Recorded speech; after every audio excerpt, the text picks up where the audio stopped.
So wedding season is officially here. Like you can literally feel it in the air. Emails are picking up, timelines are coming in hot, and those early morning call times. Yeah, we're back in the season of rise and glam. And let me just say, I've been there, I've felt that chaos. If there's one thing I've learned after doing so many weddings, it's that the makeup, it has to be flawless, no question. But the schedule, the timeline, the flow, girl, that can make or break the entire vibe of the day. So today I'm walking you through exactly how I structure my wedding day schedules to keep everything calm, organized, and most importantly, on time. I think I like my setup.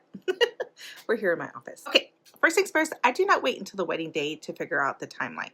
That's a recipe for stress, and we don't do stress over here. The scheduling actually starts at the bridal preview. So when I sit down with my brides, I make sure we're not just talking about makeup. We're going over the full wedding morning schedule. So I ask questions like, what time do you need to be ready by? What time is the photographer arriving? Are you doing a first look or getting ready shot? What's your venue's timeline for getting dressed? Because if I don't ask, no one tells me, and I refuse to be the one scrambling on the wedding day because we didn't go over these details ahead of time. At the preview, I also break down exactly how long I need per person.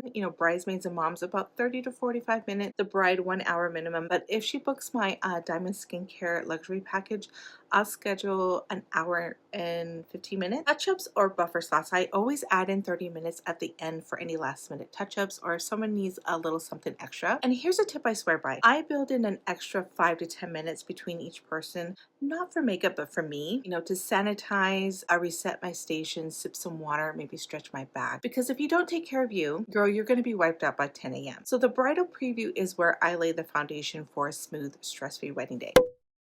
Now let's talk about who gets their makeup done when, because the order matters. I usually like to start with the bridesmaids and moms first. It gives me time to get into the rhythm, and they're usually easier going, so it helps ease into the day. The bride, I save her second to last, always. I don't want her makeup done too early because it needs to last all day, but I also want to give her a calm moment to just sit, breathe, and get pampered. Then I always keep one person after the bride. I like finishing with someone light, maybe a touch-up, maybe one of the girls who showed up a little late. It just gives me buffer time in case something ran behind, and if all goes smoothly, it gives me a chance to freshen up the bride.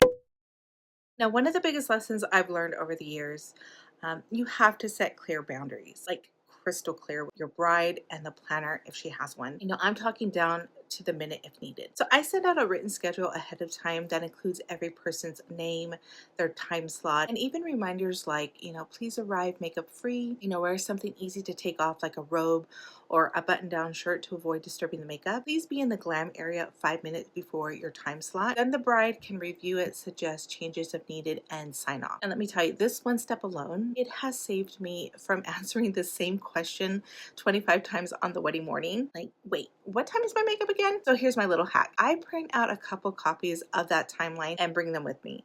Sometimes I stick one in a cute little tabletop sign right by my setup so everyone can see it. Then I'll hand another copy to the maid of honor or whoever's the go-to person that morning. It could be the planner, coordinator, or that one bridesmaid who always takes charge. That way I can just focus on what I'm there to do, the makeup. Now I used to be the nice girl, like, oh yeah, sure, I can squeeze you in real quick. Yeah, no, that always came back to bite me. Either I'd be rushed or someone else would end up late, or I'd be scrambling to clean my kit in between. It was a mess. So now my schedule is my schedule. If you weren't on the list ahead of time, I am so sorry, but I can't do last minute add-ons. I also make it super clear to the bride during our preview. Once the timeline is set, we stick to it. If a bridesmaid shows up late, she gets bumped to the back of the line. If someone isn't ready when I call them, I move on to the next person. No exception. Because one person's delay can throw off everybody's timing, and as the makeup artist, I can't afford that. I've got a job to do, and your girl runs a tight ship on a wedding morning.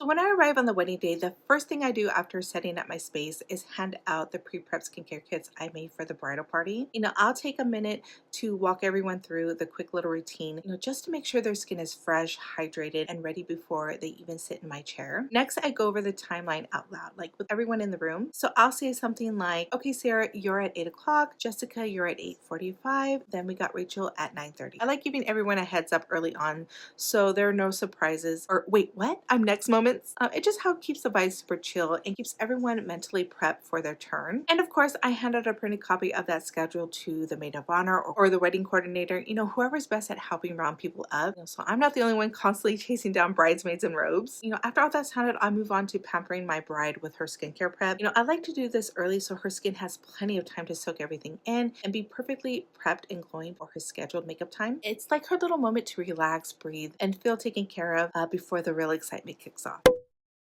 Finally, let's talk about vibes. Because yes, of course, the makeup needs to be flawless. And yeah, the timeline has to be tight and on point. But the energy in that room, that's what the bride will remember when she looks back on her wedding morning. And I take that part very seriously. When a bride sits in my chair, I want her to feel like she can finally exhale. So that means no rushing. I keep my movements slow, smooth, and intentional.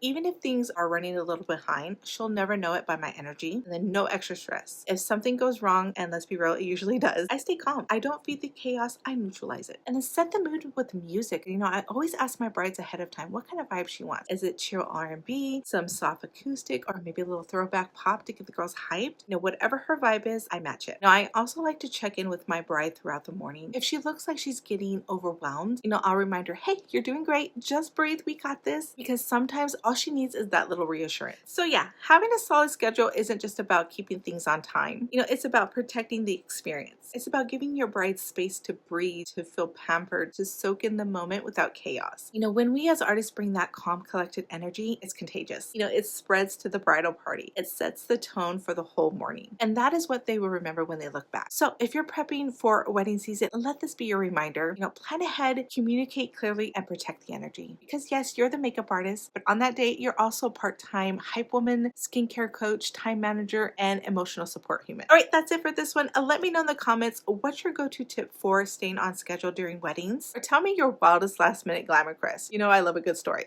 Don't forget to like, share, and subscribe if you found this helpful, and I'll see you in the next one.